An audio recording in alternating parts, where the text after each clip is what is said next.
Hello, and welcome to another one of my book reviews. And today, I would like to talk to you about The Drowned Woods by Emily Lloyd-Jones. This is a fantasy heist novel.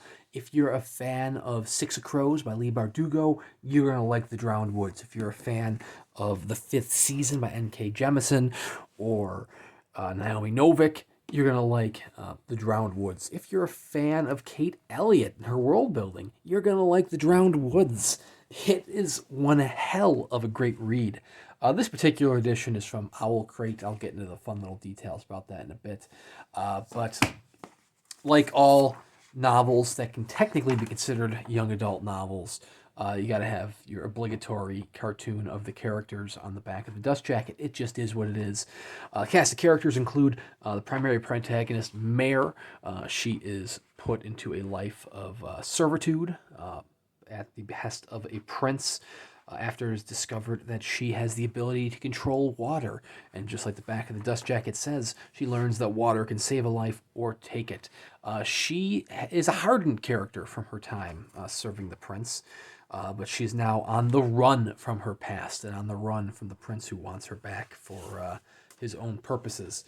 And she finds herself entangled with a group of characters, including her former spy master who trained her, as they try to take down the prince through a heist. Other primary protagonists include Fane, a fighter who has been blessed or cursed, how you look at it, with the ability to kill, to take lives. He is a brutal character with a brutal past that you'll learn about. Here he is carrying Treffer, a nice little corgi who may or may not be a spy for the Fae. Then there's also Ifana, who is essentially like a thief princess, if you will. She's not actually a princess, but she is the daughter of the matriarchs of the Thieves Guild. So she has a reputation to uphold and feels that such a heist might be befitting a woman of her stature. But anyways, The Drowned Woods. It is apparently a spin-off to another title, The Bone Houses by Emily Lloyd-Jones. I'm going to be honest, I haven't read The Bone Houses, but I definitely want to check it out after having read The Drowned Woods. I mean, it is technically considered YA or young fantasy, but this is fantasy that even adult fantasy readers can enjoy. It's just very well written. The character development, as you learn more about these characters, as you learn about Mare's backstory or Fane's backstory, or even Afana's backstory, it's very well done.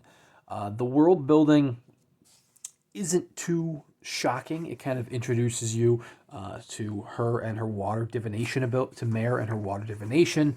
Then within the next chapter, it introduces you to Fane and his powers. Once you get to part 2, you start getting introduced to more characters, such as the Thief. And it kind of builds up its cast of characters as it leads up to the heist that is at the center of it. The world building is just terrific.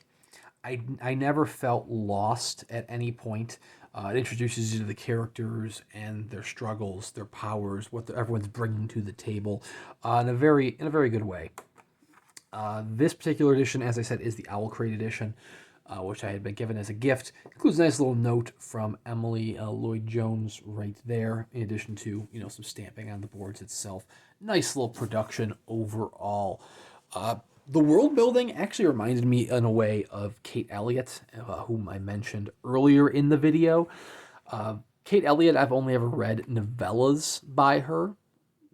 One of which, oh my god, what was the Servant Mage by Kate Elliott, had a very interesting way of dealing with those who could control the elements. Kind of similar, not too dissimilar, to the Orogenies from The Broken Earth by N.K. Jemisin, except the Orogenies, focus primarily on absorbing energy, whereas it pertains to, energy and life force, which can, communicate with the earth and take life and energy from people, whereas Servant Mage kind of dealt with the elements. The Drowned Woods primarily just deals with the water divination that Mare has. It doesn't really get too much into the other elements, but that's fine. It handles the world building that it has exceptionally well.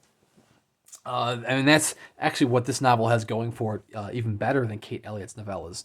Elliott's novellas left me wanting more. It's like I want a full length novel. Where Emily Lloyd-Jones has a full length novel, and she does not waste a page.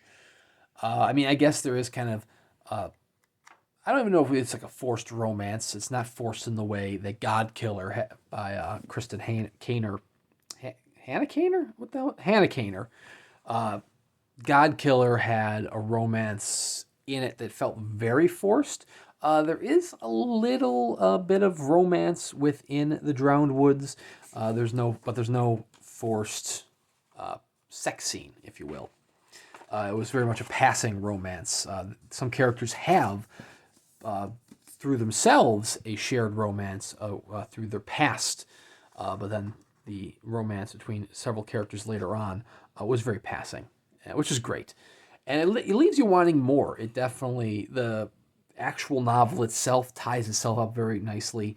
Apparently, there are connections to the Bone Houses, but as I said, I haven't read that, so I can't make those connections myself. But if there were some sort of sequel, finding out what happens to these characters further down the road, I would be all for it. I mean, it's only very, very early on in the year. It's only January right now, but this is currently going to be very hard to top as one of my favorite reads of the year. So it's starting out strong. That's what I mean to say. Seriously, if you are a fan of N.K. Jemisin or Naomi Novik or Kate Elliott's or Leigh Bardugo, like I said, the heist narrative of it kind of reminded me of Six of Crows by Leigh Bardugo, then you should definitely check out The Drowned Woods by Emily Lloyd-Jones.